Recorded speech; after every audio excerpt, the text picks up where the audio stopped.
Viewers, আশা করি প্রত্যেকেই ভালো আছো। আজ মাধ্যমিক পরীক্ষা 2025 শর্ট কোশ্চেন ভৌত বিজ্ঞান নিয়ে এই ভিডিওটিতে আলোচনা করা হবে। ভিডিওটি ভালো লাগলে অবশ্যই একটি লাইক, শেয়ার, কমেন্ট করো। আর যারা আমার চ্যানেল নতুন তারা অবশ্যই চ্যানেলটি সাবস্ক্রাইব করে নাও। এবার এসো আলোচনা করা যাক যে বহু বিকল্প ভিত্তিক প্রশ্ন। প্রতিটি প্রশ্নের নিচে 4টি করে বিকল্প উত্তর দেওয়া আছে, যেটি ঠিক সেটি লেখো। নাম্বার ওয়ান হচ্ছে যে ওজোন গ্যাস ধ্বংসে অনুঘটকের কাজ করে। Nitric oxide, nitrogen dioxide, nitrous oxide, আর এটা হচ্ছে সিএফসি। তাহলে এটা হবে সিএফসি মানে ক্লোরোফ্লুরোকার্বন। ওজোন গ্যাস ধ্বংসে অনুঘটকের কাজ করে সিএফসি মানে ক্লোরোফ্লুরোকার্বন। ওজোন স্তর ওজোন গ্যাস ধ্বংসে অনুঘটকের কাজ করে। নাম্বার 2, চার্লসের সূত্রে গাণিতিক রূপটি হলো V varies 1/p, V varies p, V varies 1/t আর ভি ভ্যারিজ t। চার্লসের সূত্র যেহেতু তাহলে ভি ভ্যারিজ t হবে। ডি আনসার কারেক্ট হবে। যদি বয়েলের সূত্র হতো তাহলে ভি ভ্যারিজ 1/p হতো। আর এখানে রয়েছে চার্লসের সূত্রের গাণিতিক রূপ, সেজন্য হবে V varies t। Number 3, NaCl এর গ্রাম আণবিক ভর হলো, তাহলে N হচ্ছে 23 আর ক্লোরিন হচ্ছে 35.5। তাহলে 23 যোগ 35.5 তার মানে 58.5। তাহলে এটা 58.5 হবে আণবিক ভর, 58.5। নেক্সট দেখো, পরিবহন পদ্ধতিতে তাপের সঞ্চালন হয় কঠিনে, তরলে, গ্যাসীয় পদার্থে, সকল পদার্থে। এটা হচ্ছে কঠিনে হবে, পরিবহন পদ্ধতিতে তাপের সঞ্চালন হয়। খুব ইজি প্রশ্ন। দিনের বেলা আকাশকে নীল দেখার কারণ হলো আলোর বিক্ষেপণ, প্রতিফলন, প্রতিসরণ, বিচ্ছুরণ। এটা হবে বিক্ষেপণ।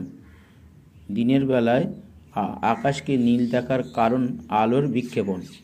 নাম্বার 6, মানুষের সুস্থ চোখের স্পষ্ট দর্শনের ন্যূনতম দূরত্ব হলো 0.25 মিটার, 2.5 মিটার, 25 মিটার আর 0.25 সেন্টিমিটার। তাহলে এটা হবে 0.25 মিটার হবে। এই আনসার কারেক্ট হবে। বাড়িতে বাল্ব বা পাখা প্রভৃতি যোগ করা উচিত শ্রেণী সমবায়ে, যে কোনো সমবায়ে, সমান্তরাল সমবায়ে, আর কোনোটি নয়। বাড়িতে বাল্ব, পাখা প্রভৃতি যোগ করা উচিত সমান্তরাল সমবায়ে, সমান্তরাল হবে, মানে বি আনসার কারেক্ট হবে। একটি বাতির রোধ 100 ওহম 200 ভোল্ট লাইনে যুক্ত করলে ওর মধ্য দিয়ে তড়িৎ প্রবাহ কত হবে?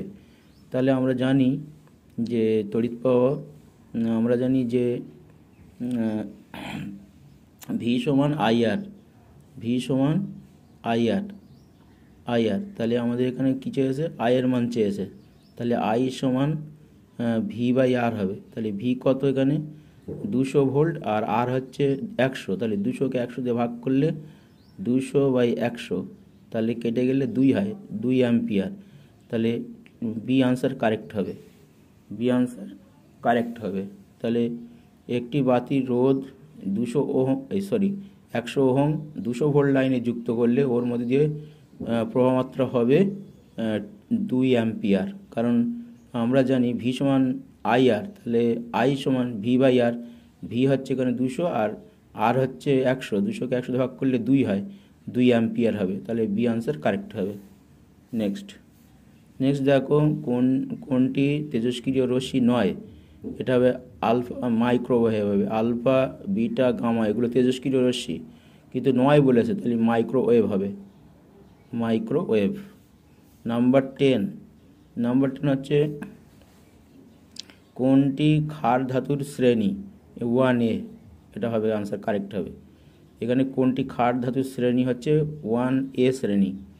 নাম্বার 11, জলে অদ্রাব্য সমযোজী যৌগ কোনটি? চিনি, urea, benzene, methyl alcohol. Benzene হবে। জলে অদ্রাব্য সমযোজী যৌগ সেটা হচ্ছে বেনজিন। লোহার দ্রব্যে নিকেলের প্রলেপ দিতে অ্যানোড রূপে ব্যবহার করবে নিকেল, লোহার দণ্ড, তামার দণ্ড, পিতলের দণ্ড। এটা নিকেল হবে, কারণ আমরা জানি নিকেলের প্রলেপ দিচ্ছে, তাহলে লোহা নিচে থাকছে, তার উপরে নিকেল থাকছে, তো যার উপর প্রলেপ দেবে সেটা হচ্ছে ক্যাথোড হবে। আর যার প্রলেপ দেবে মানে নিকেলের প্রলেপ সেটা হবে অ্যানোড। তাহলে উপরে যেটা থাকছে সেটা অ্যানোড, অর্থাৎ যার প্রলেপ দেওয়া হয় সেটা অ্যানোড, আর যার উপর প্রলেপ দেওয়া হচ্ছে সেটা নিচে ধরো লোহা, তাহলে এটা হবে ক্যাথোড হবে। তাহলে এখানে লোহার দ্রব্যে নিকেলের প্রলেপ দিতে অ্যানোড রূপে ব্যবহার করবে নিকেল দণ্ড, কারণ নিকেলের প্রলেপ দেওয়া হচ্ছে কার উপরে, লোহার উপরে, যার উপর দেওয়া হবে সেটা হচ্ছে ক্যাথোড হবে, আর যার প্রলেপ দেওয়া হবে সেটা হবে অ্যানোড। তাহলে এখানে নিকেলের প্রলেপ দেওয়া হচ্ছে, তাহলে নিকেল হবে অ্যানোড। নাম্বার 13, ক্যালসিয়াম সায়ানামাইড আর্দ্র বিশ্লেষিত হয়ে উৎপন্ন হয় অ্যামোনিয়া NH3। ক্যালসিয়াম সায়ানামাইড আর্দ্র বিশ্লেষিত হয়ে উৎপন্ন হয় অ্যামোনিয়া। এখানে নাইট্রোজেন আছে, কার্বন ডাইঅক্সাইড আছে, নাইট্রিক অক্সাইড আছে, এটা হবে অ্যামোনিয়া আনসার। নাম্বার 14, থার্মিট পদ্ধতিতে বিজারক রূপে ব্যবহৃত হয় কার্বন, আয়রন, কপার, অ্যালুমিনিয়াম, তাহলে অ্যালুমিনিয়াম হবে, কারণ আমরা জানি থার্মিট পদ্ধতিতে বিজারক রূপে অ্যালুমিনিয়াম ব্যবহার করা হয়। মিথেনোয়িক অ্যাসিডের সাধারণ নাম হলো acetic acid, lactic acid, formic acid, tartaric acid. এটা হবে মিথেনোয়িক অ্যাসিড, এটা হবে ফর্মিক অ্যাসিড হবে, ফর্মিক অ্যাসিড। মিথেনোয়িক অ্যাসিডের সাধারণ নাম হলো ফর্মিক অ্যাসিড। তারপরে নেক্সট দেখো, বায়ুমণ্ডলে কোন স্তরে ভ্যান অ্যালেন বিকিরণ বলয় থাকে? এটা হবে ম্যাগনেটোস্ফিয়ার,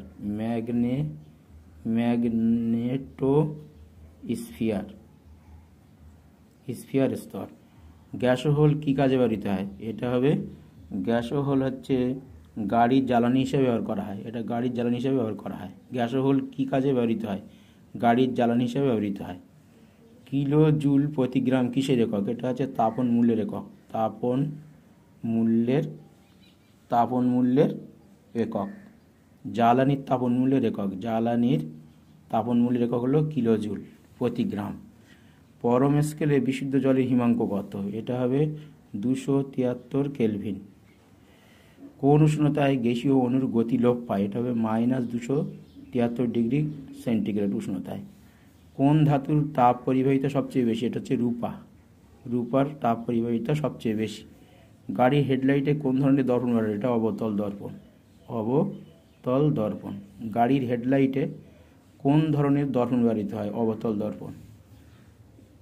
মানুষের গায়ের ত্বকের রং পরিবর্তন করে কোন রশ্মি? এটা হবে ইউভি রশ্মি, অর্থাৎ অতি বেগুনি রশ্মি বা আল্ট্রাভায়োলেট রে, এটা হবে ইউভি রশ্মি। এসআই পদ্ধতিতে তড়িৎচালক বলের একক কি? ভোল্ট হবে। এসআই পদ্ধতিতে তড়িৎচালক একক হলো ভোল্ট, তাহলে এটা হবে ভোল্ট, ভয়কার লয় ভোল্ট। ডায়নামোতে কোন শক্তিতে রূপান্তরিত হয়? যান্ত্রিক শক্তি থেকে তড়িৎ শক্তি, যান্ত্রিক শক্তি থেকে তড়িৎ শক্তি ডায়নামোতে কোন শক্তি? যান্ত্রিক শক্তি। কোন শক্তিতে রূপান্তরিত হয়? তড়িৎ শক্তিতে রূপান্তরিত হয়। কোন বাল্বে পারদজনিত দূষণ ঘটে? কোন বাল্বে পারদজনিত দূষণ ঘটে? এটা